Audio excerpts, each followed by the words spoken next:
Just fucking get this shit over with, you know?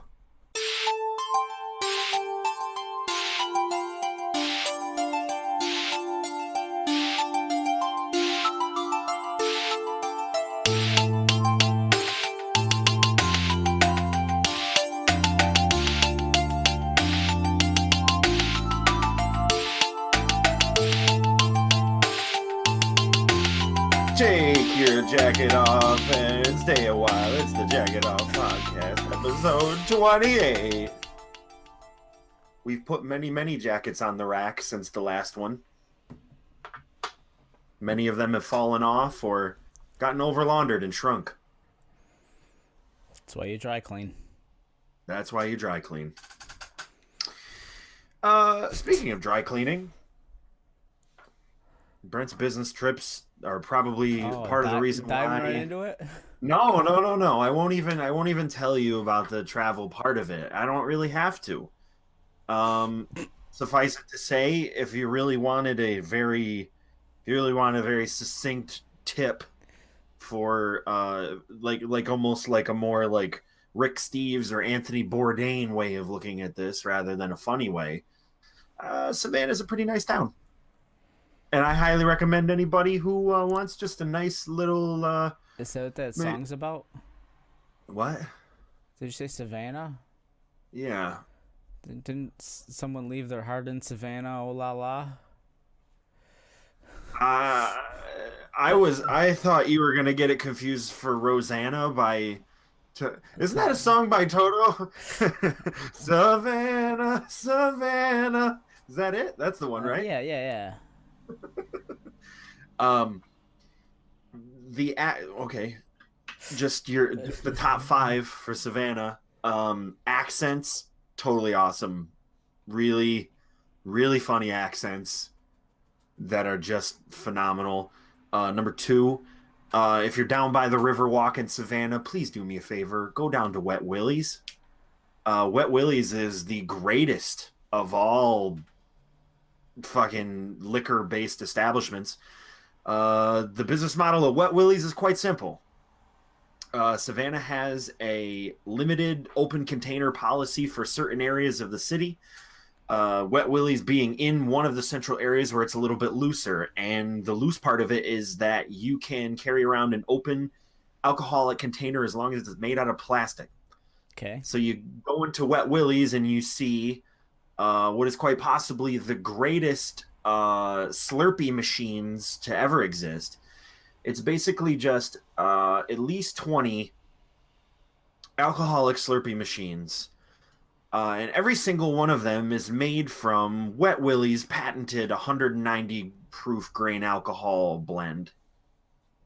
Ranging from very little amounts of it in some of their more accessible drinks, all the way up to drinks called Call a Cab or Attitude Adjustment, which contain the largest coefficient of the 190 grain proof alcohol. Can I just have a? Where is Savannah? Georgia. Okay. So I delved a little bit in too far without realizing that there's an arbitrary part of the geography that we need to And I'm establish. pretty sure there's a Savannah, New York, also. Just, So fuck if I know. There's lots of different. I mean, there's Paris, fucking Tennessee, Dylan. There's Mexico, New York. Savannah, Georgia, Wet Willie's. You go in, you know those cups that they used to give you at like Chuck E. Cheese, which are like the real wide wall frosted cups with the print on the outside of them. mm-hmm. You know what I'm talking? You go in there and you get one of those. You get your large one. I got the Attitude Adjustment. Sure. What it tasted like was orange high C with a shitload of grain alcohol in it. Oh. And it was frozen. So it's It's that's basically what they frozen sold riot you, punch. right? Yeah. You got what they were selling. Walked around with that for a little while and felt different, felt ways. And we went to this restaurant called the Little Pink House. And it is a Georgia institution. So basically what happened was Wait, I was Hold up. Yes. Slow down. Is Wet Willie's just all they sell are slushy booze Yes. drinks. So it's Yep. like when you go to Darien Lake and there's like that slushy cart, you just walk up to it and Exactly. that's all it is. All it is the behind the bar you have those cylindrical barrels that have the blade Yeah, turning in yeah, them. sure. A million of those in a rainbow pattern. And you go up to the front and they just have the three different selections of sizes of cups. And one was like, "What one do you want?" You can do the thing where they'll swirl it for you. So if Okay, you all wanted right, like all right. White Russian swirled with strawberry daiquiri, you could do that. Okay, all right, all right. Um, I was wondering if you got it or if someone got it for you, because they this is a very uniquely southern thing, I guess, because the um it's all I mean, this is in Vegas too. The one that I went to in Vegas didn't do the grain alcohol though. mm, Theirs was just I think it was just cocktails that were made with the individual spirits with which they are okay, initially yeah, made, not but they're just just frozen. So you not a get like bunch. if you're gonna get like a rum daiquiri, it's gonna actually have rum in it, or you get like one with 151 in it. Yeah, okay. This is just where they make up a bunch of drinks and the same grain alcohol goes in every single drink. It's good business practice.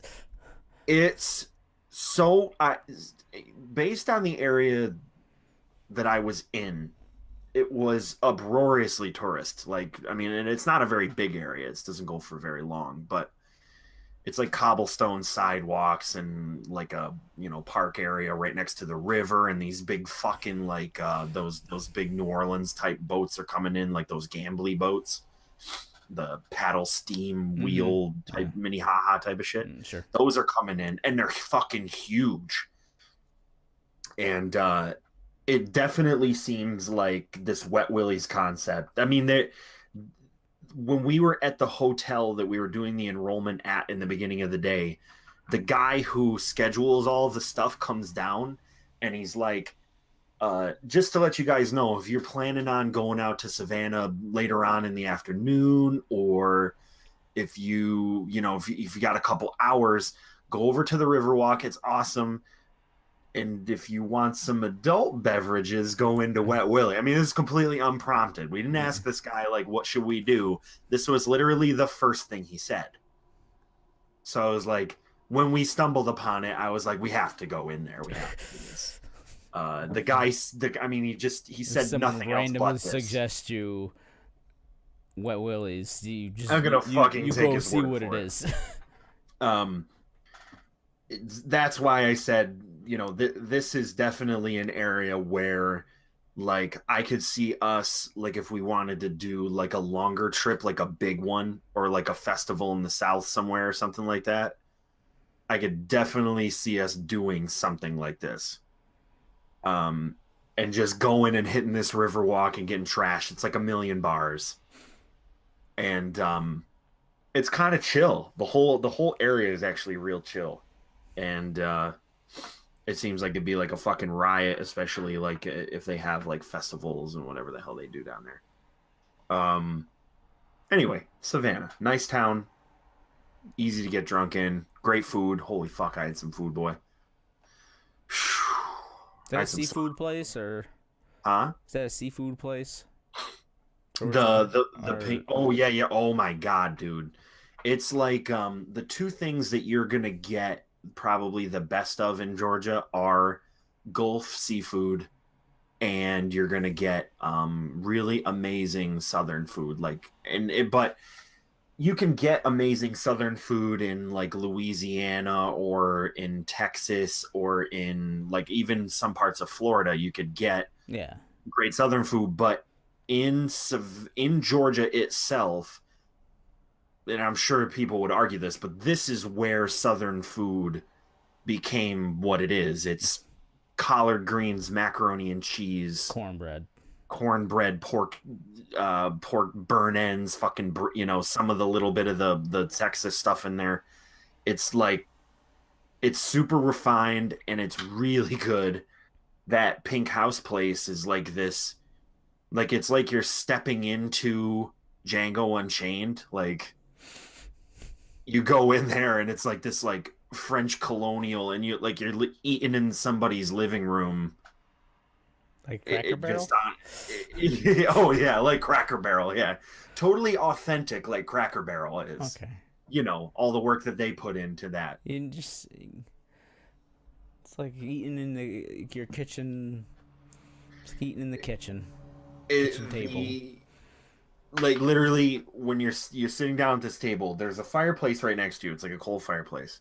It's like real small, and then the waiters and waitresses are walking through like fucking small corridors and places where guaranteed there used to be fucking like couches and chairs and shit because you can see the lines on the floor for people moving it, and Mm-hmm. the floors are creaky as fuck, and so are the stairs and everything. And it was Perfect. so cool. And the food they're fucking doing in this place is like I did this pork shank thing that was this giant bone with like a pork shoulder or butt or something on it, and they did it for 6 hours in pineapple juice. It's like, Oh, oh okay. my god! It just you put your foot you can pick up the bone, pull it, and the whole thing just comes out clean, and you just ended up with a pork blob on your It was plate. harder to cut through the butter to put on your biscuit than it was the pork. Fuck me. So can't recommend that enough. That goes up on my list of like some of the better southern towns that I've ever been to. Like Lexington, Kentucky is right up there. That's a really, really cool area. Louisville, obviously. Nashville, Savannah. These are the best places to be The like a southern hipster. hot spots. Yeah, and the thing is that and Austin goes in there too. A lot of these places are so politically agnostic that you think that you're in like to put it a different way, you would feel like in some ways if you went down south as a person who's lived in the Northeast for a long time and you've lived in an area like I've lived in for the past couple years, Saratoga is fucking liberal lane. Like it's fucking like it can't get more granola than fucking Saratoga is. And when you go down south, there are certain areas where you're like, oh God, I'm in it right now. I'm really in there, and I have to be really We careful. don't like your kind around here, boy. Exactly. What are you, one of those New York homosexuals? Yeah. So when you have hair like mine, when you do your hair like I do, and you wear your fucking flat front chinos and your wingtip shoes and your goddamn jackets and whatever you do, Well, they're probably you're looking at you gonna weird because you're in the South and it's like 1,000 degrees and you still got your jacket on. the, the fact remains you're going to feel a little uncomfortable no matter what you do. I know that what we try to perpetuate as best we can as humans is everybody's the same. And while I have experienced that before in the South, there are also times where I felt like, my God, I couldn't be more different than these people. Shit, I feel awkward walking into a restaurant I've never been in before. It's right down the street. If it's a country western themed establishment in my own hometown, I'm uncomfortable. the, the the thing with places like Austin and Savannah and Lexington and all these places, they've cultivated a young audience with which to build their cities around. So even in some of the oldest parts of the country, like super super south, you still have one little metropolitan area where everybody is young and they want what they want, and they're little hipsters. They want their fucking jazz clubs and their goddamn dueling pianos bars, and they want the fucking wet Jazz willies and cigarettes. their fucking jazz cigarettes. So the towns are built around them, the kids that are going to college, especially like Louisville, that's a college town. Um, and I like going to those areas because you don't feel like you get all of the benefits of being in the South weather-wise without all of the headache of, hey boy, that's what you don't have that anymore. You just have people that are your own age largely. It's Savannah was no exception. SCAD is a school that's down there, the Savannah College of Art and Design, which I feel Oh, like Jesus. now looking That's at the all you had to women. say to make me realize what kind of area that you were in. You were basically in Saratoga South. Yes. Looking around, much better architecture. Oh. Looking around, like I was with my coworker and I was walking around and I'm viewing very, very many rompers, high-waisted shorts, mesh tops, round sunglasses, jet black hair, petite figures. Might give you a general idea what kind of girls are going to this school. Like, wow. What the fuck is going on here? This is a cradle of fucking civilization. Walking around looking at all these. I mean, I'm telling you, dude. There's just some places, and to be perfectly honest, I think actually Saratoga is one of these places because I remember taking Matt McKellany up here one time. I forget what we were doing up here. He just wanted to come up, and I hadn't seen him in a really long time. I still haven't seen him in a very long time after that. But he wanted to fucking come up here, so he came up, and we were walking around downtown, and this was during like just after the summer broke. We go into a restaurant and we sit down, and he's like, "Can I ask you a question?" I said, "Fire away, buddy." He goes, "Why are all the girls in this town fucking smoking hot, dude?" And I was like, "It's a valid question, and your guess is as good as mine." I have no idea. My comedic answer would be, or my hack answer would be, it's that Saratoga water, dude. That's what it is. There's something in the water. Something in water up here. Yeah, exactly.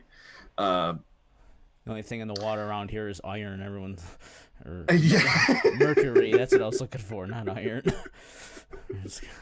Now, I do think there's some truth to that, but it's indirect. It doesn't. It's a little different. I think what it is the same thing as if you said, like, if you were in Southern California and you said, "Why are all the girls around here so hot?" Well, there's two reasons for that. Southern California is around the same temperature pretty much all year round. People are always outside. That means that they're more adept to be A, tan, B, participating in physical activity.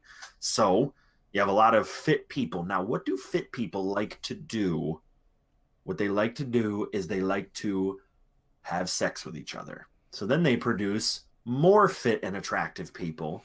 And then those fit and attractive people go on to come up with things like juice cleanses and fucking all that shit. And then you got pot delivery services. So people are all over the place. They're smoking pot. They're staying fit. They're getting tan.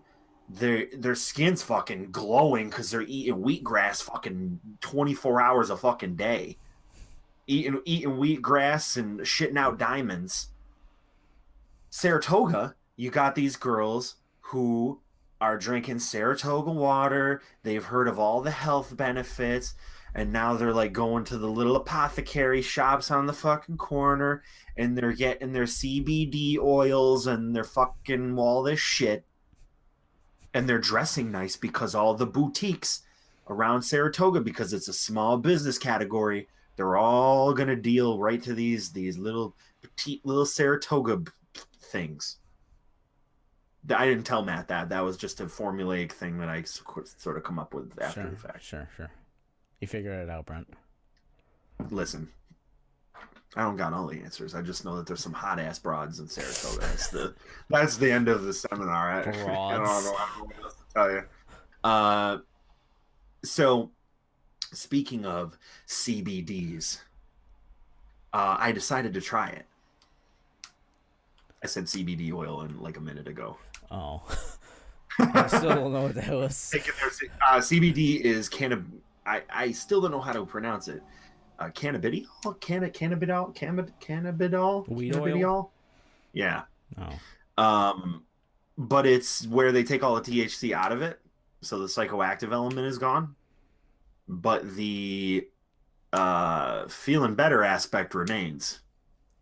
So there's that. I thought the part of the weed that makes you feel better is the THC. No.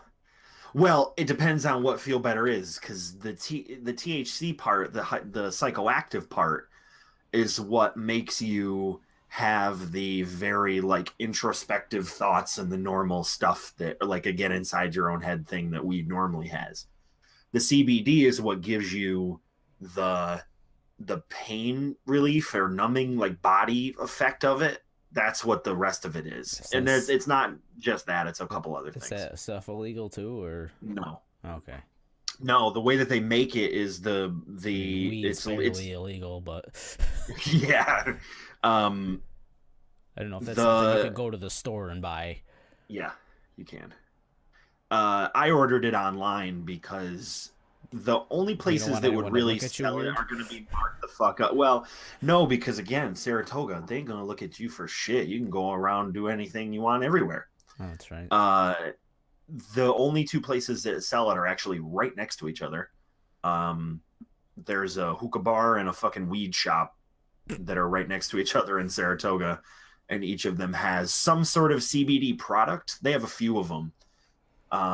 But they're marked up through the fucking roof and they're super expensive. So I just spent $20. I wanted to try it. Does it work? I wanted to see what it does for like my back pain and my overall like disposition, like winter bullshit. I've only been doing it for a couple days. It takes a little bit it's kind of like a vitamin type thing. You have to start to like go around the clock with it. Today I took one in the morning and I did feel a little bit of like a yeah, it was like a little bit of a flush, kind of. Like when you take a 5-hour energy, you get a little bit of that flush initially, and then it kind of fades away, and then you feel pretty good. That's kind of what it was this morning. I was just like, oh.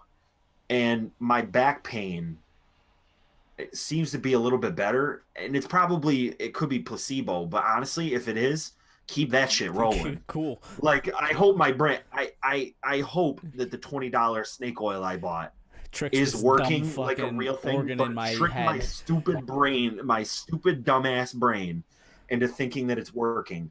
Whatever it's doing, I'm all for it. Like now what they're doing is they're making certain strains of weed now where the CBD is very high.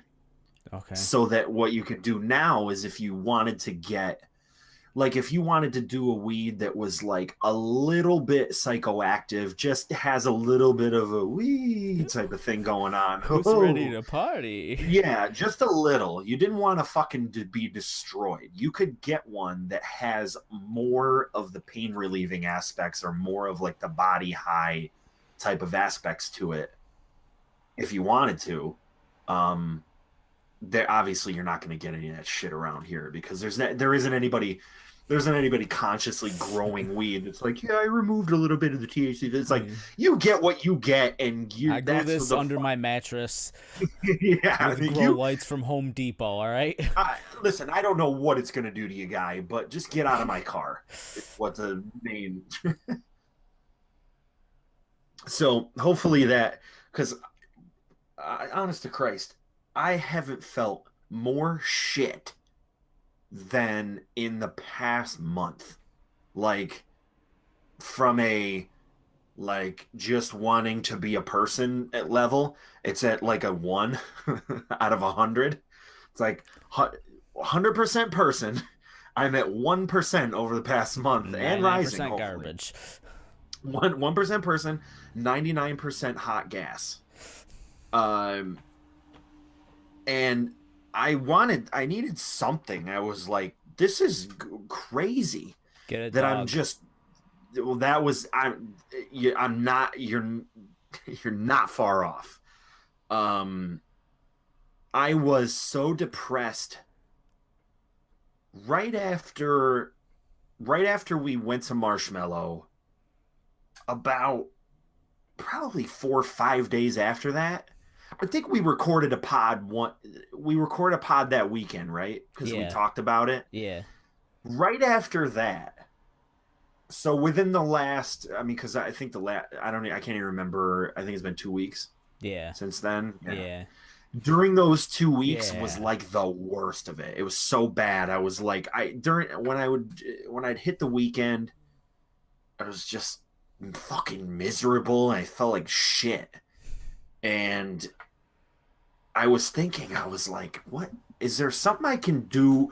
I under no circumstances, the last thing that I want to fucking do is go to a doctor or go to a shrink or any of that shit and then tell me like, oh, I'll put you on Paxil or I'll put you on fucking Lexapro or some of that shit.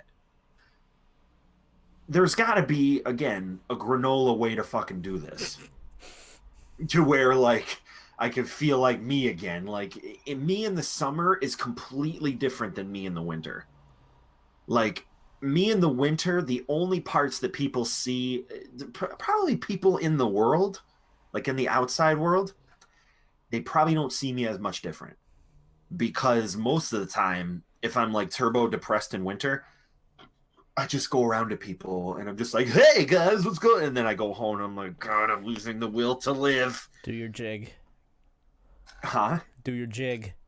It's just like this. In many ways, like for this, I amp up a part of my character, or I amp up a part of my person. You know what I mean? Like the whatever this is, it's just like an amplified version. In my waking life, when I'm out there in the world, I think it's pretty apparent that I don't want to like do the whole like I just don't remain miserable all the time, and it doesn't have anything to do with not wanting to be miserable.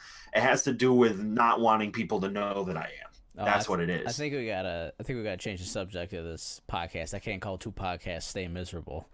Oh, it's not miserable. It's real. Stay Stay real. real. Yeah, Stay exactly. real miserable.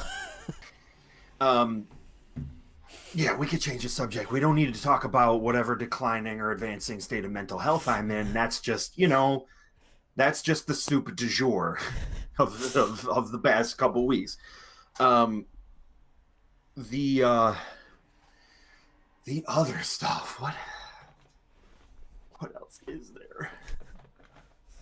Um, actually, in to try to relate it back to that, I think I was just kidding. I was even no, I know. if you keep talking about your existential doom.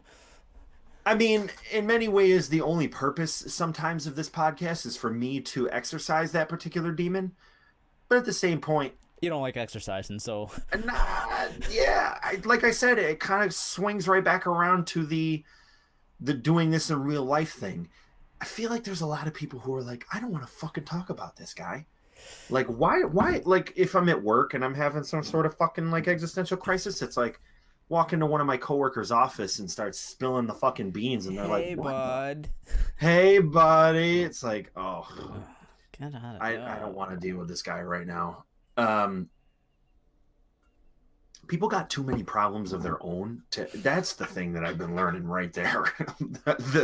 The biggest part of this whole process is like telling other people about your shit is like the worst thing you can do, because especially if it's your coworker, you don't fucking know what's going on in their life. As much as you're hiding about your life, they're hiding double. That's the rule of thumb about shit with your coworkers. Is it's like, oh, I feel so miserable. They're just like, yeah, well, I fucking had a tumor removed. How about that? Is that good enough for you? Yeah, I guess I'll just go back to my office. At least you don't have a tumor anymore. I might still have one. I don't know. Like, I don't want to be that guy. That's why this is so cathartic to me, because what it sort of does is it like resets a certain thing where I can just blurt out this bullshit and then go to work, and then I won't have to for a little while. Like it'll bring me about 3/4 of the way through the week. Then I'll hit Thursday and Friday. I'll be up in coworker's office being like, I fucking hate myself, bro. I hate you too. Don't worry. And But I also yeah, hate I hate myself. you too. With everything that's going on in my life, I can't field your fucking inane shit that pales in comparison to my shit. It's crazy. Um, so I don't want to burden people with that anymore. I just want to be I just want to live. Just want to do my thing. Go to the beer summit. Yeah. So the beer summit, Dylan. The British Summit. The thing you didn't get invited to once again. Yet again. I don't even know but if they again- exist, to be honest. I just Uh, assume they do because of Instagram. Like, oh, Becky's at isn't the Beer that really? Summit. That's another isn't that- one I didn't get invited to. Isn't that really pretty much anything in life? I didn't know it. If I didn't go to it, I won't know it existed unless somebody posted it on Instagram. It's the only way I know how anything that happens. Yeah. This year felt different. Like I wouldn't know. the large. I didn't go to this year, nor would I have anything to compare it to. Should have our own beer summit. We usually do whenever you come down here. That is true. We do have a beer summit or a wine summit. This one felt different because it felt like I was coming off of this trip. I was tired as fuck. And I'm trying to over the weekend be like, yeah, let's do stuff. In the back of my mind, I'm just like, I want to just fucking sit in front of the fucking TV and play. Like, the only thing I wanted to do was just go to GameStop, buy fucking Bayonetta 2, and sit on my couch and play through the first one all weekend. That's all I wanted to do. And instead, we did the most fucking action-packed goddamn weekend of all time. We go out to the beer summit, but before that, we spend all day out in town wandering around. I'm fucking every place we go. I'm like, gonna get a coffee. Just get another coffee. Just, Fucking go and get another coffee. What's this, Just do another coffee? 100 cups of coffee. What You is guys- this? Coffee? you guys have I'm coffee gonna get here? some of this coffee. You guys get coffee? Sir, this is the dog pound. Yeah, but you have a coffee machine. I know you do. So after drinking 500 cups of coffee all day, our time slot is from 5 o'clock to 8 o'clock at the beer summit, and then after that, we're gonna go see Black Panther. So halfway through the beer summit, I know again, the thing that we keep talking about on this podcast is I'm old. We're old, you're getting older. And like the scope, like last year I was like all for it. I was fucking going real hard. And then this year, for some reason, it's like the magic number. And I get to the beer summit and it's like 6:30. It's like 6 o'clock. It's like an hour in. And I'm like, man, are we gonna fucking wrap this up? Yeah, I'm sick of being fucking drunk. How come this happened? I'm also full. That's another I was factor. about to say, I don't think it was the fact that you're old. I think it was maybe the whole day in general didn't need to culminate into a beer summit at the end of it. Oh, not to mention that, well, if I was 22, 23, I feel like I could go out the whole day and go real hard, party hard all the time, do the whole thing, and then go to the beer summit and fucking crash at 1:30 in the morning and just wake up and be like, yeah, I'm ready to do it again. This one is like where, we go out all day. We go and get pizza, And then like throughout the day, I'm eating stuff and I'm drinking coffee, and then I go get pizza, and then I just Some feel fucking za, like get some of that bogged the za, fuck dude. down. I was like, I gotta pad my stomach, dude. I gotta go into this. I gotta really think about it. I wasn't hydrating. You didn't pad it, you filled it. Yeah, that's exactly what I did. Well, and the other like when we did the fucking extra life, you remarked that, wow, Brent, I can't believe you made it this far and you're good. You could have kept going, man. I can't even believe it because like I'm a 9 to 5 fucking shit face. And the reason why that was because I was inhaling cups of tea all day. So here's where we're at on that. Not only did I have the added benefit of the extreme amount of caffeine that I had ingested as part of brewing 500 yerba mate fucking teas, That's just a but Tuesday for also me. you get the hydrational factor because coffee's a diuretic. You're losing water when you're drinking coffee, but with tea, you drink like fucking 500 gallons of tea. You're not only like super hydrated, you can drink a lot. You got that caffeine going.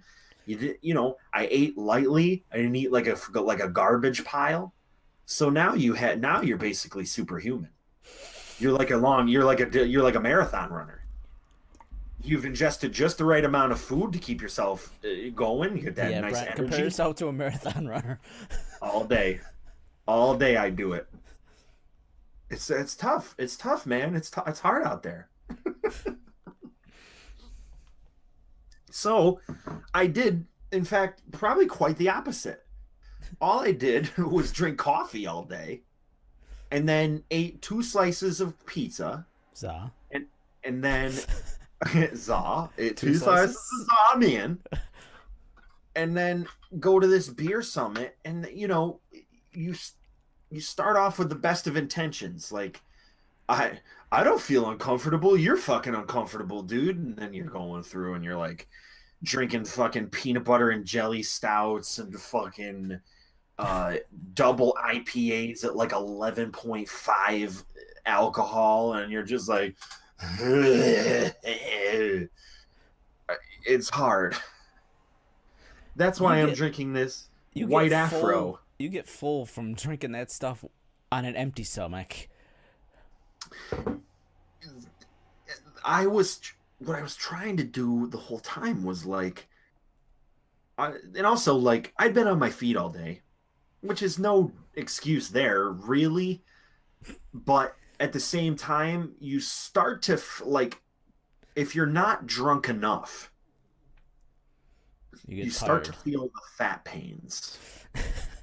It's and the way I can best describe that is you're walking around, you're fat, you're uncomfortable, Every you day. drink a lot of beer, right, every day. But the worst part though is that like even with my shitty orthopedic shoes on,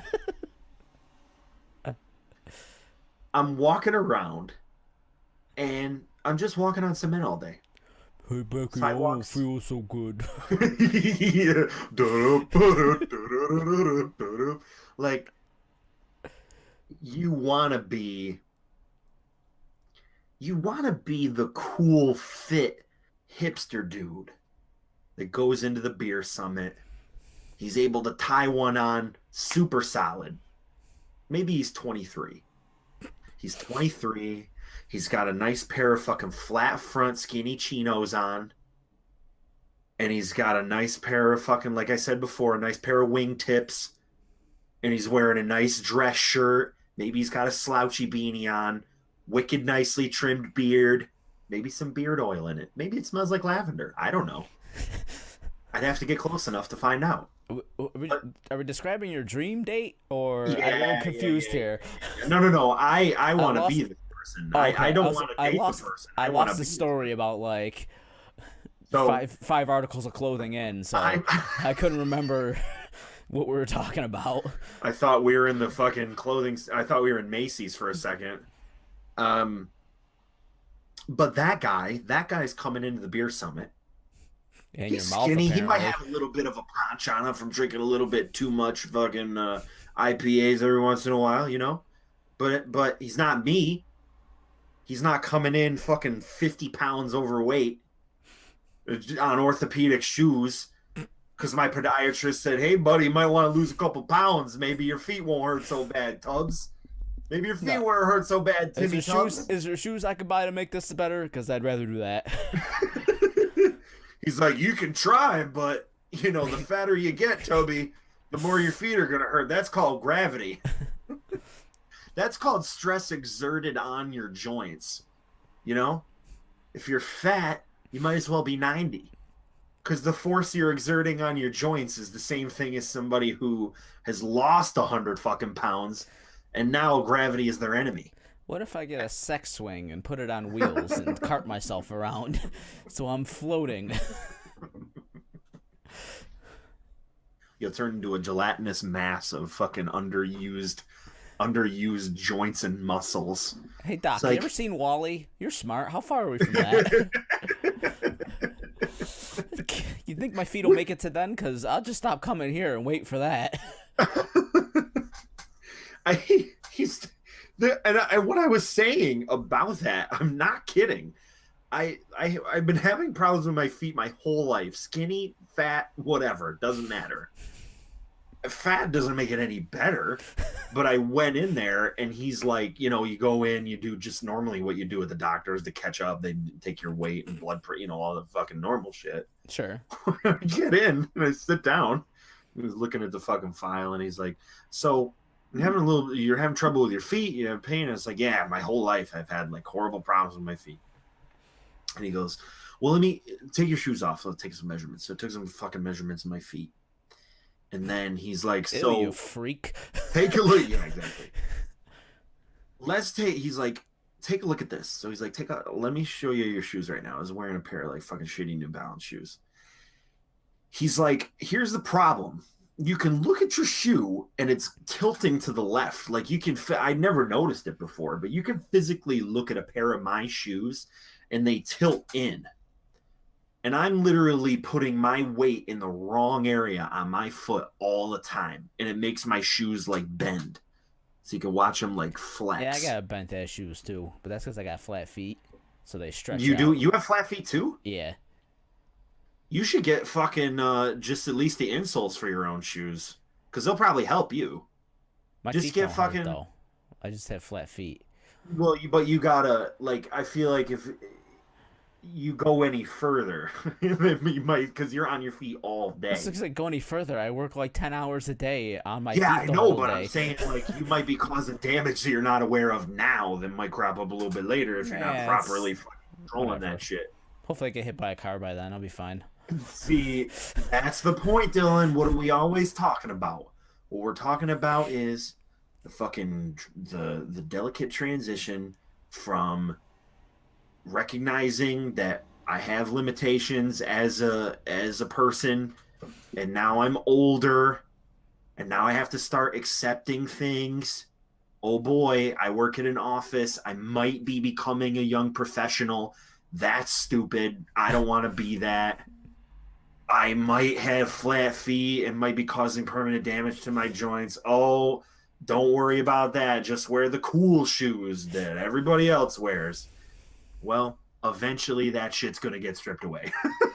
That's what I'm telling you. What I'm telling you eventually is that I'm going to have to come to the realization that I can't wear Zomboy t-shirts to work anymore, and I can't keep wearing Vans that are 2 sizes too small and wide. They'll pry my Air Force Ones from my cold dead hands. All right. I feel like there is a missing market for shoes for people like me and many, many people. Orthopedic designer shoes. Exactly.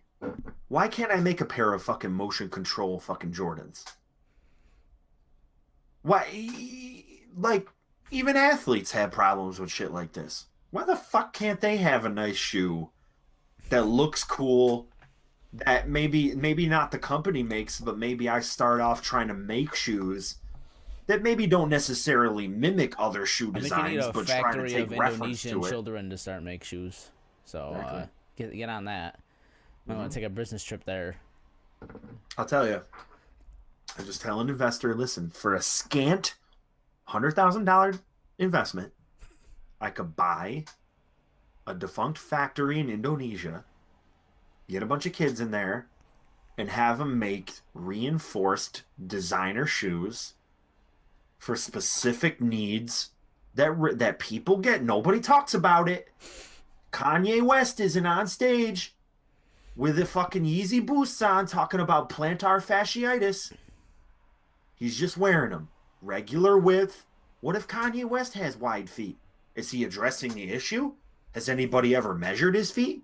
You're like, yeah, Kanye, I don't know if you should be wearing Yeezys that are normal width. I feel like you got a double wide. You shouldn't be You wearing got a Yeezys double because E they're right ugly here. as shit. Pick a nice pair of shoes that somebody's pioneered. I don't know. I was just talking about Jordans. What if there's some kid out there who's got like shitty ass flat feet or they're huge? Maybe Only this kid grew up real fast. He's got some fucking growing pains going on. He's got pain in his joints from growing. But he wants to wear the shoes that all his fucking friends are wearing. I gotta wear them. Gotta have them. Playing good games lately? Well, since the last time I spoke to you, It's quite a long time ago. whatever, forever ago, you had played Celeste, but I had not played Celeste. Mm-hmm. In that time, I have beaten Celeste. Mm-hmm. And I am going through the B-sides right now. I I have all of the B-sides. I just need to beat them. It was not the game for me. No. That becomes as no surprise to you.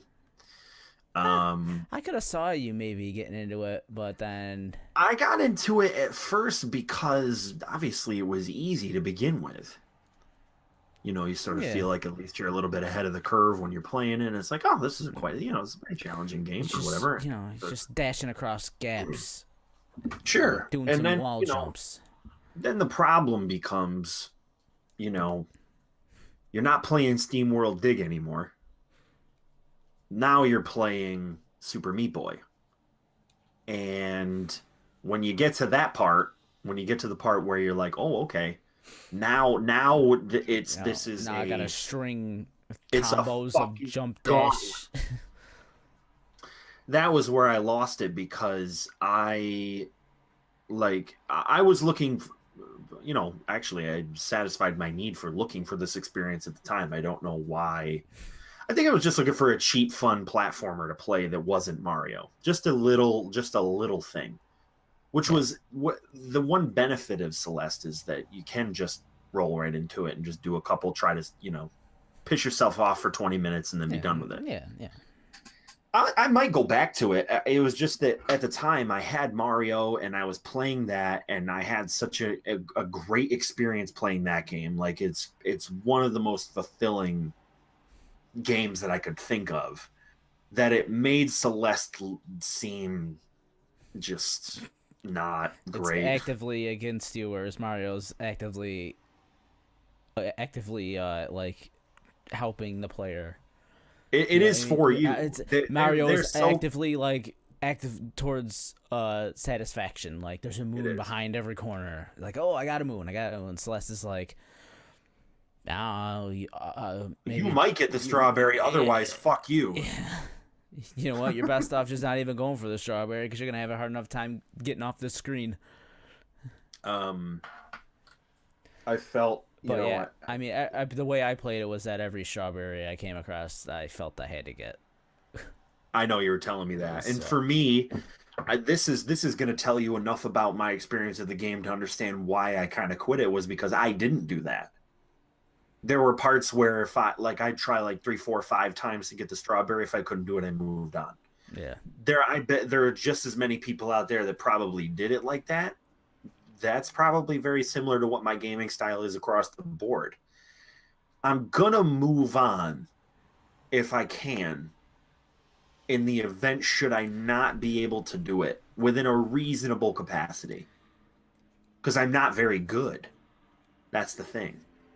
I I, want to feel like I I am. have I feel like if you had that feeling towards the beginning of the game with the strawberries, that the end of the game you'd fall off anyways, just because like some of the challenge in getting the strawberries in the beginning of the game become like how hard the actual game is. You know what I'm saying? They at the very beginning getting the strawberries is like how End you game difficulty. spend a small amount of time in those ultra difficult areas where they are. You get to the end of the game, every single one of those is the ultra difficult areas that the strawberries are in. Every single thing you do is like trying to get Yeah, it. yeah, Just exactly. to get to the next goddamn stage is like trying to get to the strawberry. Um, it's not that I think it's I don't know. We're that's a trendy thing right now. That's what it is. We're in the trying to get back to Mega Man type of formula. You know what I mean? Those people who really loved Mega Man and they loved how hard it really was. I mean, without a doubt, Mega Man, Super Ghouls and Ghosts. Super Ghouls and Ghosts can lick my balls. First of all, Man, I mean, it's just I've it been doesn't playing feel that good as game a on and off platformer for either. like I've been playing that game on and off for like 17 years, and it's a fucking nightmare. To me, it's too floaty, and I don't find it fun to play. Yeah. So I don't feel like I would keep trying to play it. You know what I mean? um, the controls that we're dealing with in the modern era, even on a pixel art game, are so tight and so responsive. You mean you can make them that way now. With Ghouls and Ghosts, holy shit, your input lag was through the roof, and it felt like your jumps aren't landing, and they're too short and they're too long, and you can't really like control yourself before you hit the ground. Your shots aren't making it fast. Like there's too much wrong with that. Yeah. And even Mega Man, playing Mega Man is like there is so much wrong with that for the player that just wanted to casually play as Mega Man. Of course, when you hit the X era, it does get easier. The X era makes you feel like you're playing a regular platformer instead of a fucking nightmare gauntlet with very limited health opportunities and too many bullets flying at you all at once. And also weird like falling off a ladder type gameplay Yeah. mechanics that just make you want to kill yourself. So with Celeste, it's like, yeah, we're writing a love letter to all those people that for some reason really loved the hair pulling challenge of Mega Man before X and Super Ghouls and Ghosts and Ninja Gaiden and all those fucking Yeah, but games. Celeste also offers a um what's accessibility mode where you could go in and change settings where you could make it slower, make the game slower. Right. Like I forgot what other I didn't even options look into there's. that at all. Like they tell you like, hey, you can make this game easier for you by messing with these settings, but the game kind of asks that the whole point of the story behind the game is that you're conquering this challenge. I mean, they It's wrote it into the narrative. yeah. Well, that's what this it says. Like, hey, we offer this if you want to see it to the end. If you like, you just can't do it. But part of the narrative is the fact that you have to you're pushing yourself like she's pushing herself to climb the mountain. You have to push yourself to, get, as stupid as it sounds, get good. But That's what it is. I mean, yeah, it ultimately what you're doing in these things is and I mean, weirdly enough, though, there were certain points in Mario, especially like when you get to the space rock levels, where you are, if you're not good enough to do. I mean, there's a reason why they happen in the second half of the game when you yeah, start to re-access yeah. them. They're harder. Yeah, those are like they end up with like challenging the end game's challenge. They want you to beat the game, which is why they don't introduce that earlier. But I guess you wouldn't even need because all they offer are more moons, and there's easier moons to get. Right. to get to the end game. It's not, they don't force you to even play those at all. Well, Yeah, I mean, first of all, they don't force you to play them because they're not even in the game to begin with until you beat it. But then also to get the 500 moons to unlock the darker side of the moon, you probably don't have to do them at all. I'd imagine. I'm not sure what the moon count is. I guess technically you don't because you could just collect coins and buy moons from the store.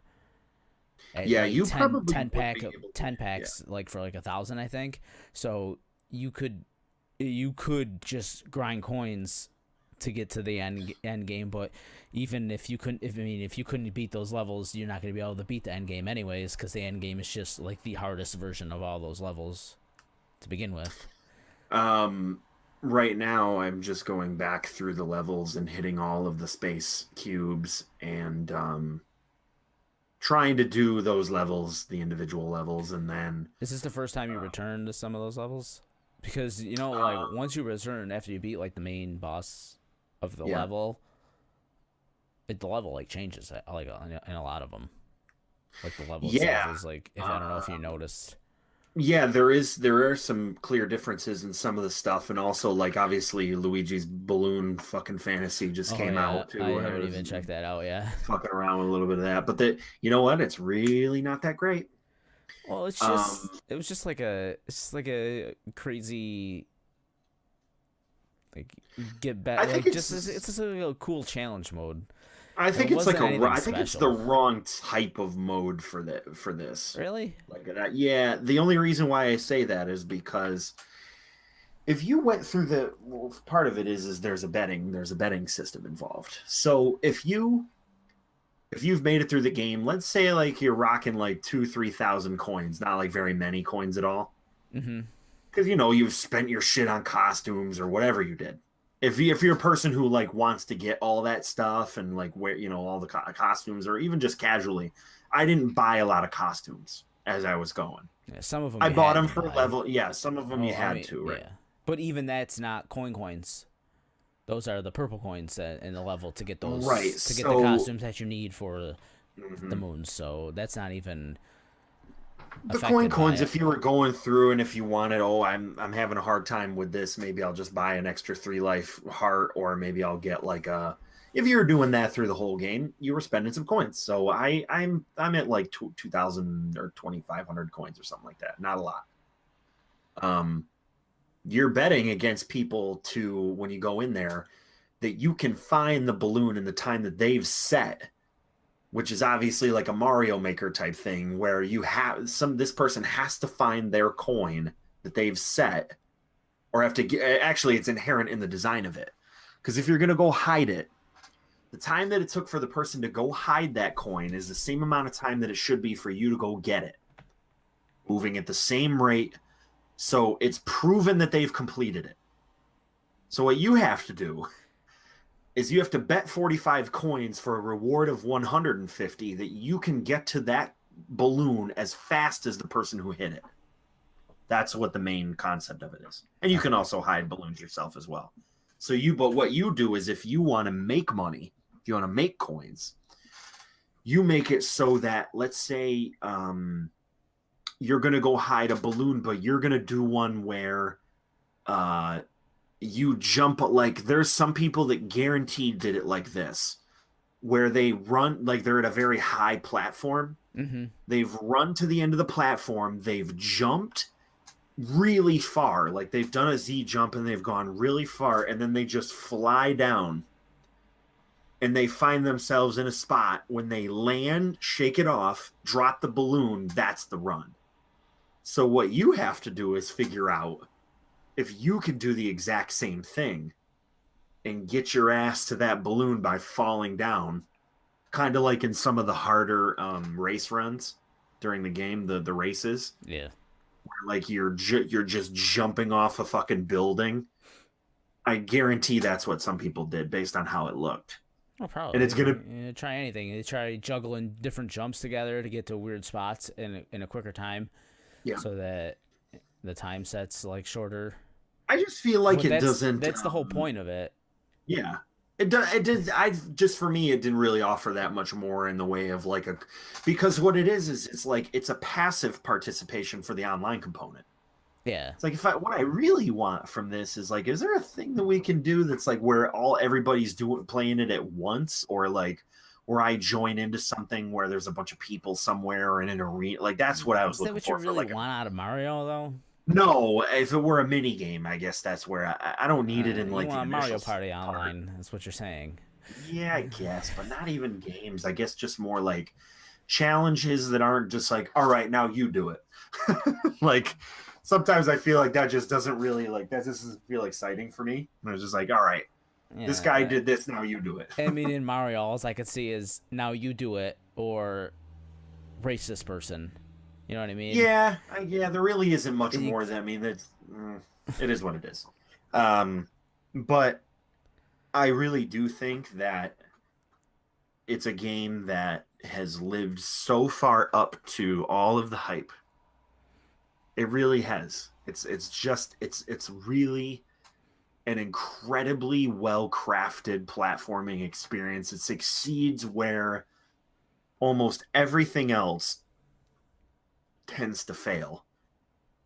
Even like ukulele, they were like, oh, we're gonna recapture the quintessential fucking 90s platforming experience. It's like, no, you're not. I'm just gonna make You a did. boring collectathon. Congratulations. Yeah, and it's like, oh my god, with Mario, there's so much for you to for for you to sort of take your time with, and taking your time with it doesn't feel like drudgery. It doesn't feel like you're doing anything wrong. It doesn't feel like you're vastly off track ever.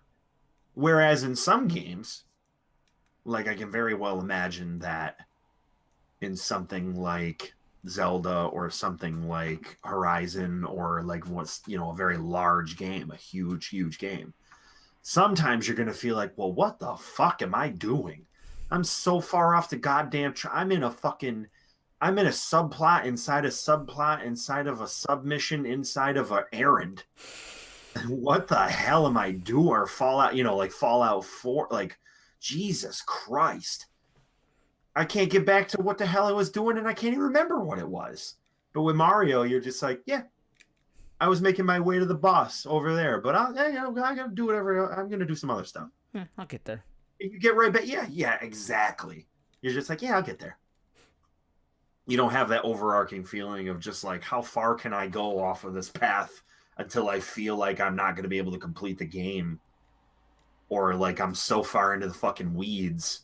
It just seems like they have it like it's compact, but it's expansive. The worlds are really nice, artfully done. There's enough to where like you feel like you can like go off into like a real far other direction, but you get back in time. I don't know. It's a really good game. And I think Bayonetta's probably down the pipeline. I gotta go get the physical copy of that. Yeah, I have it. I just haven't played it yet. Yeah. Um Although the other one that I was kind of considering, which is like everybody shits their pants over, is Stardew Valley, um, because it's basically Pokemon. It's basically It's Harvest Moon and basically Harvest Pokemon. Moon, not Pokemon. Well, it just the I don't know.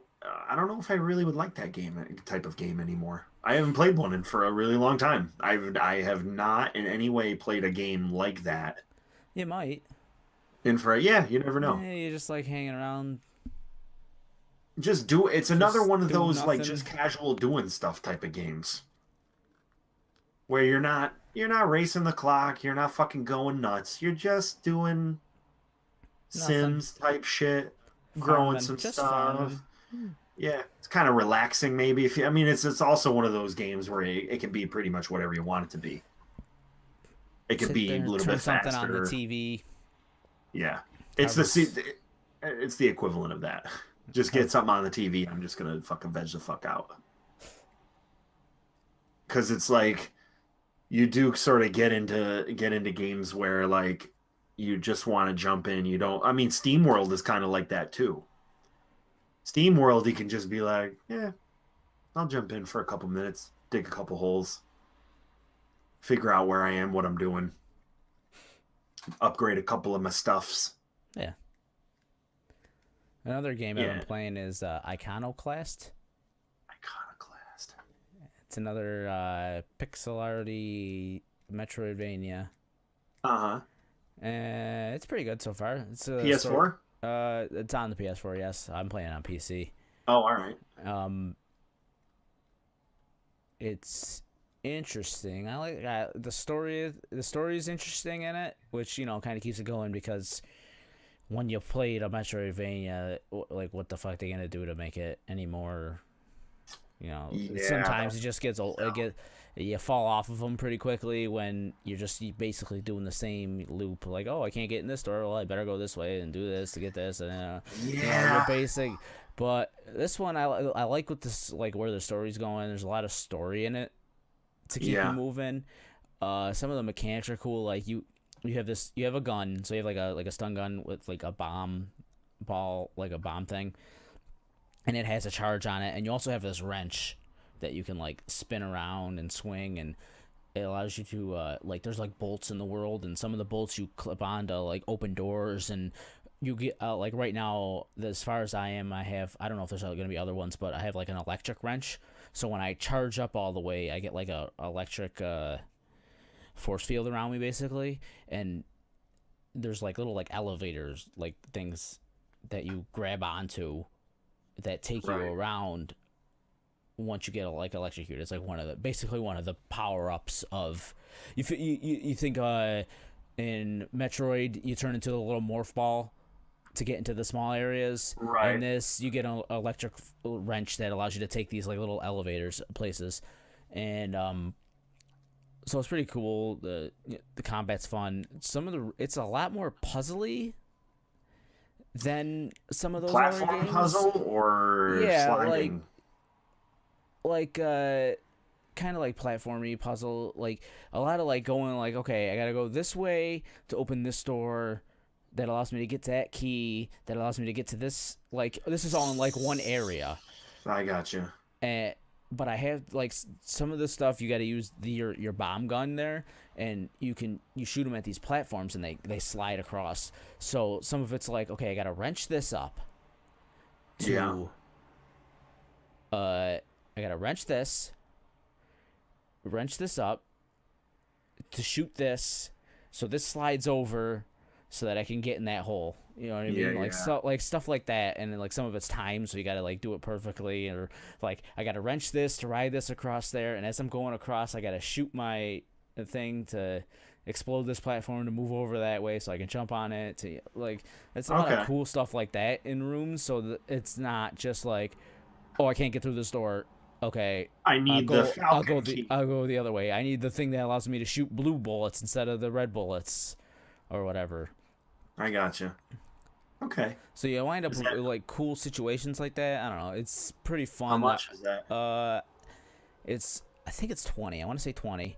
Okay. And I got it. I got it like I had like a coupon for Gaming or whatever. I got like Okay. 20% off. I think I paid like 15 for it. Not bad. Yeah, the art's real cool in it, and again the story's like interesting enough to where like it keeps you wanting to play. Or a lot of those are just like whatever. I'll have to take a look at it. Because yeah, I feel like I've gotten a little bit back into I've gotten a little bit back into gaming just in general, and it really does have to do with the Switch. I think that's probably the case for a lot of people. Well, A lot of also, people who what's wouldn't pretty cool normally do about it. that game is like the boss fights. A lot of those games you like walk in and you could just tell like a boss is coming. This like sometimes you just enter a room and all of a sudden like a boss pops out of nowhere. You're like, oh okay, oh shit. It's kind of like in Dead Cells where you get into a room with a bunch of other enemies that are sort of randomly generated, and then you see that same type of enemy, but it's like level 20 like Yeah, enemy, and it's like what is it called? It's like a prestige enemy. And it's like, oh shit. Yeah, Not gonna so be able to fucking do this. yeah, well, you're not in like that kind of situation where it's like, oh, I'm not gonna be able to kill this thing. It was more like, oh shit, well, it's a boss room. Okay, okay, just walk into a boss room. Like the boss room's not at the end of a hallway. And It it's could, also it could doesn't just, widen out and get huge, it and you could. Well, realize that sometimes it's it does, but also a lot of times you're just like walking in the middle of a corridor. into the middle of a corridor. And you walk, well, it's more, it's still room based. Like you can still Yeah. like look at the map and see the rooms that you've been in or whatever. Right. But the room that the boss is in can be like in the middle of like a way you're headed. Like okay, oh okay, Right. I gotta go this way, and like you go through the door and it's just like a boss Immediately. room, and then you just end up like walking like the rest of the hallways. There's this one boss I was fighting. It was pretty cool. It was like a train, and the room was like one big circle, and so and it had the elevator going around the circle, and it was Yeah. like so you had to ride the elevator around, and the boss would stop at like the top, and you'd like shoot it, and then you'd have to charge your thing so you could zoom around the whole room. So like you're doing this like big circle, and it gives you like a really big sense of scope for a game that like is kind of It's small. pretty small. Yeah, Yeah. like your characters seem small and everything, but it's like it's a lot of like action for just a basic game. That's pretty interesting. I'm looking at just a little bit of a clip here just to see what it was all about. The art style is really nice. Yeah. Some of the animation is really, really nice in it. Kind of neat. It's very brightly colored. Holy fuck. Yeah. Their color palette's very like very primary. Purple, yellow. Yeah, it's like Blues. like the colors. That's the basic colors. And the couple like world areas that I've been to seem different enough, you know what I mean? So it's not like the Yeah. same like basic coding over the same whatever. It's not reskin textures. That's what those words I'm looking for. Yeah, it's not where they flipped around the colors in a room and it's the same shit. Like, this is the desert area and everything's like sand color. Brown. And this is the jungle area and everything's it's like the same layout. It's just green. Like the floor has the same texture and everything. No, there's like I remember fucking when I used to play Shinobi. It's a game Shinobi for Sega. That's what it was. It was like you'd go to different areas and it's like the same type of buildings in the background, but they're just like different color brick. It's like a different weather component. That was it. That's all you had. I missed that game. Should come out with another fucking Shinobi for Switch. I'd play the fuck out of that game. Because it wasn't a Neo Geo game. Because every fucking Neo Geo game. Every Neo Geo in the world. Switch. That I like that game a lot because it was Ninja Gaiden but not as hard. You could actually play it and have fun being a ninja and pull off cool moves, and you didn't feel like you were just like, oh, it was actually easy to play, at least in the beginning. And it got hard enough to where it felt like it was still challenging. Or you couldn't beat it. Like every Sega game. Shinobi 3, I think I beat Shinobi 3. I beat Altered Beast. I remember beating that game. There were very few games that I beat in the era of Sega Genesis. Like, you know, a few here and there. I beat way more PS1 games than I did Sega. Yeah. That's a fact. Like, I beat way more PS1 and PS2 games than I did anything on Nintendo, Super Nintendo, or Sega Genesis. I felt like at that point, those games were kind of just play them and do whatever. Also, a lot of those games were like kind of made to be beaten, if you will. Yeah. Where these games were made to beat you. Story-based games were a reality in the 3D era, so Yeah. you could end up with a game that told you a full story rather than just a thing that jumps you in like Double Dragon, just beat up everybody. It's like, well, okay. How many more times am I going to have to do that? A lot. Keep doing it. Metal Slug, Contra, keep shooting everybody. Keep shooting. Just keep shooting. Don't stop shooting. We're not going to tell you about why you're shooting, but just keep shooting. Shoot that big thing. Oh, that big thing killed you. Start from the beginning. Start shooting again. Um, I was watching one of the giant bombs where they did they were trying to beat Contra hardcore. Oh yeah, this is the run. Jesus Christ. I just thought that was so funny that like because the whole time they were just so caught off guard with all of the weird shit that was in that game. It's like what the fuck is that? It's like so, and then like the funniest parts in Contra or Metal Slug or whatever is like when you advance to the next level and you go through this really fast sequence of you like in a vehicle or in a helicopter in a jet or some shit And it flies and you by and you just destroy drop. everything in your fucking path. Everything blows up and then you end up in the next level and you're just like, all right, cool. That was cool. Too bad I couldn't do that in the game itself. You explode everything in your path and then you get dumped out of your vehicle and you're just like do. You know, if we just kept driving this plane straight, we probably could have just destroyed everything. It would have been easier. That's such a quintessential part of those games for some reason. Is like Yeah. like Metal Slug, Contra. You just have that part in between You just levels drop where out, just pop out. pow, everything explodes around you. There's even the one where I don't know what game it is, but you get to the next level and a wall of flames just comes up and comes back down. Like everything's on fire behind you. Like the whole city is just on fire after this big wall of flames envelops the whole screen, comes back down. And you're like, oh, the city's on fire behind me. Cool. Yeah. That's I want some water for that. Oh my god. And I guess one other game I'm playing is Assassin's Creed Origins. Still. Oh I yeah, you that started when playing were- it. Yeah. Yeah, I'm still in it. I haven't, me and fucking open world games, I drop off of them. I'm still playing it like crazy. I created a system for myself. I'm not Okay. going crazy, like hitting everything. I go to an area. I got the main mission there. I do some of the side missions. Then I do the main mission. Then I do a couple more side missions. Then I leave that area and go to the next main mission. That's what I've been doing. Not going crazy with the side missions. Just keeping my level.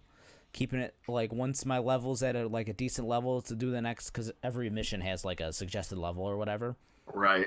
So I'm just keeping my level at, like, a couple higher than the suggested level for the next mission. Then I go do that main mission. Are you liking it? Yes. It's Huh. I really enjoyed Assassin's Creed when it first came out, but I could see the reason I stopped playing after Brotherhood or Revelations. I can't remember. I beat the first one of those two, and then I didn't finish the second one of those two. So I beat 1, 2, and then Brotherhood, I think, and then Revelations was second. I don't remember. Right. Whatever, in that order. And like, it kind of gets old because you just end up doing the same stuff where it's okay, this guy isn't okay. The guy you gotta kill is in this area. Do these like fetch missions to get information on him to go kill him. Nah, this Right. game is more of an open world game in that, well, first of all, it's basically an open world game where there's way more side missions. It's not just like things to do to complement the main assassination of the character, whatever character you're trying to kill. So you end up doing these side missions, which are the basic open world garbage fetch quests. Go save this guy. Go get this horse and bring it back to me. Use your basic stuff, but it adds some like storytelling stuff, and like the world is interesting enough because it's ancient Egypt, where you're going into like cool places where stuff like actually like fucking looks cool. It's not just like, I don't know.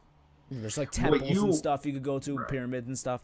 So you end up doing like those as the complements to the main missions, and then the main missions are basically like story beats in the game. So like once you start this main mission, it kind of locks you out of the side missions so that you're just going through this one mission. That's good. It gives because you like okay. the like cutscenes like throughout some of this stuff, and it's, I don't know, it's a longer side mission, but also it's like it's more story behind the side, like this mission itself, as opposed to some of the side missions.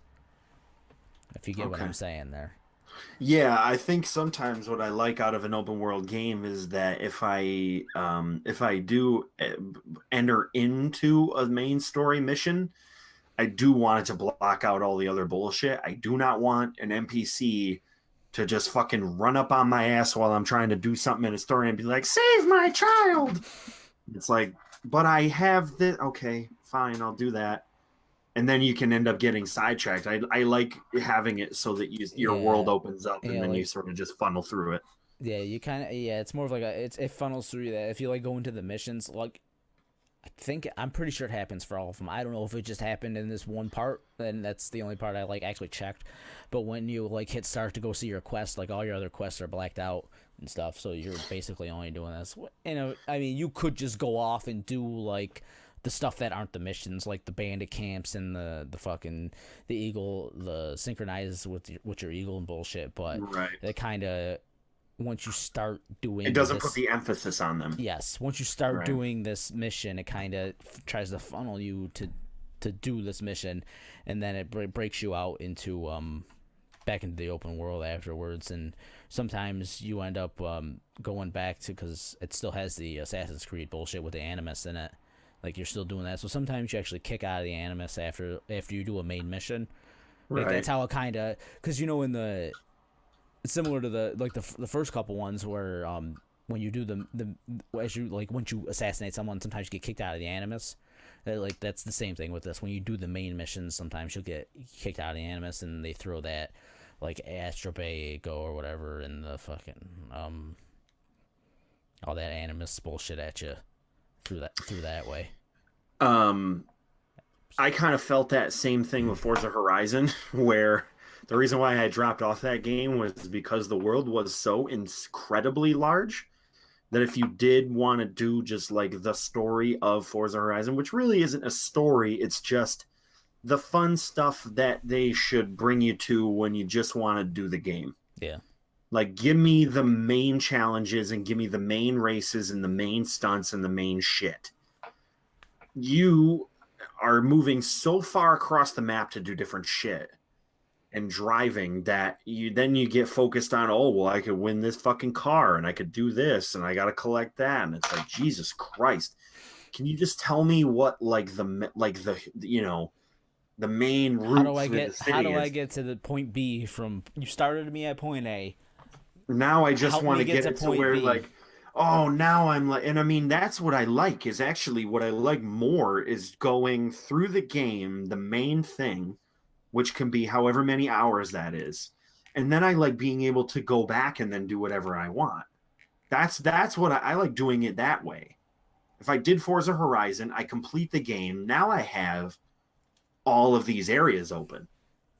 I've opened all the areas. I haven't explored a tenth of what they are yet because I just moved through the main shit and didn't look at anything else. Now I want to go back, get all the big cars, get all the crazy shit, do the Hot Wheels stuff and like all that stuff. I just want to go back and do it.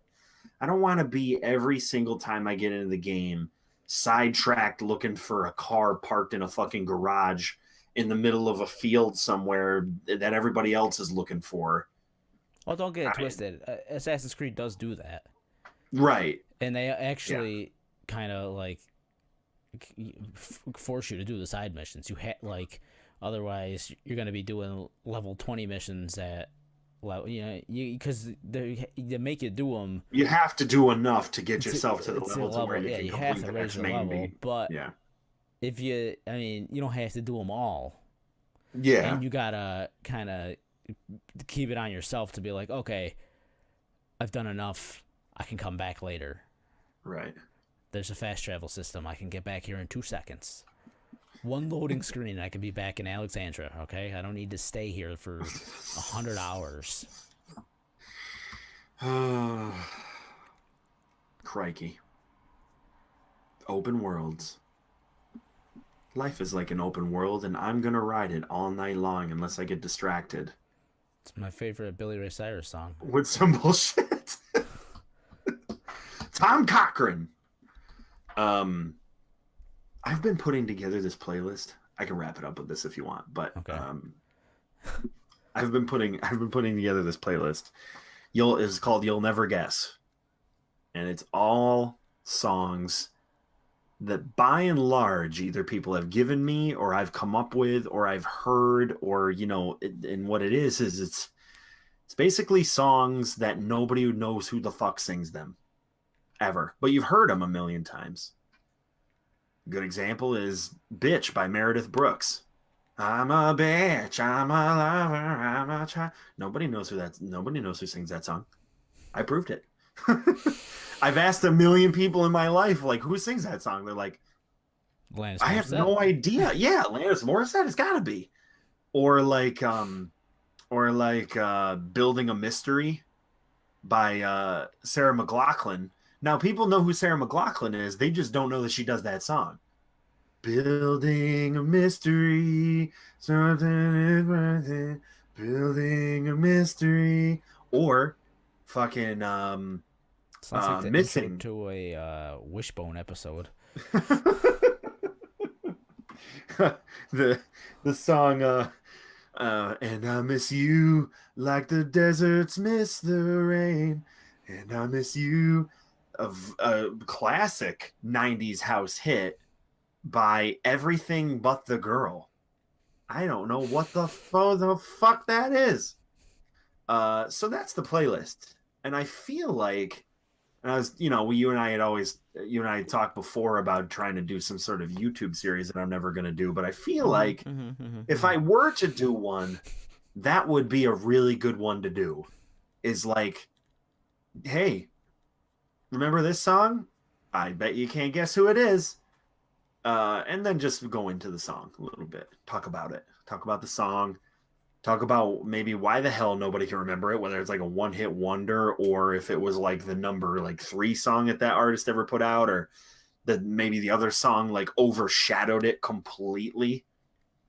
There's a couple on that playlist that are that, where it's basically like, oh, I didn't know they did that one too. It's basically like they're the one song that everybody knows by them is like Survivor, the band Survivor, the only song that anybody knows by Survivor is Eye of the Tiger. But the second one that nobody would know is High on You, which is like their weird like 80s pop sort of ballad, and it doesn't sound like them. I can't stop thinking, or I always thought it was called Fantasy World, and I never knew it was by Survivor. But it's like, I think I'm living in a fantasy world. I can't stop thinking about you, girl. It's like, who the hell is this? It sounds like Loverboy. Ew. And then it's like, and then it's like, if I played Eye of the Tiger after that song for everybody, it'd be like, would you believe that's the same band? No. How the fuck could that be the same band? The other one sounds like wuss rock. It's a fucking Working for the Weekend type of shit. But yeah, that's the other thing that I was been doing lately. Working for the weekend. I said we are. Yeah, that's right. I'm at the end of the weekend, and I do not want to go back to work tomorrow. I'm at the end of my ropes. I'm a desperate fool at the end of his pitiful rope. So, how do you feel? You feel that was sufficient? That's sufficient. That's sufficient? That the name of the episode? That should be sufficient. That should be sufficient. Oh, good. I don't have to think of anything. All right.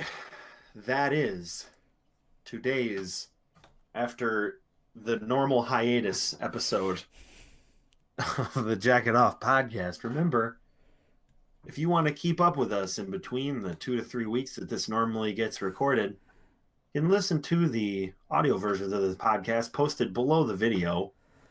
And then if you subscribe to it, you can get that little. You don't even gotta wait. You could get that little sprinkle, like you know how what you normally do when you're on the YouTube or when you're on your podcasts is you look at your phone, and once a week your favorite podcast gets a post. Well, once every maybe month, your favorite podcast, the Jack It Off podcast, will pop up. And then remember the old adage: hungry dog will eat shit. We only produce the best content because it takes so long to produce it. Oh, I thought you were saying that this is shitty. So every for like 3 weeks, the Hungry Dog's like, I gotta hear it. I gotta have I something. gotta have Exactly. something. Yep. Hunger makes the best sauce is another way of putting that. So does So, garlic. Garlic's pretty good too. so if you want more of this podcast garlic, please click the link in the description. And until next time, I'm gonna put my jacket back up on the fucking hanger. I'm out.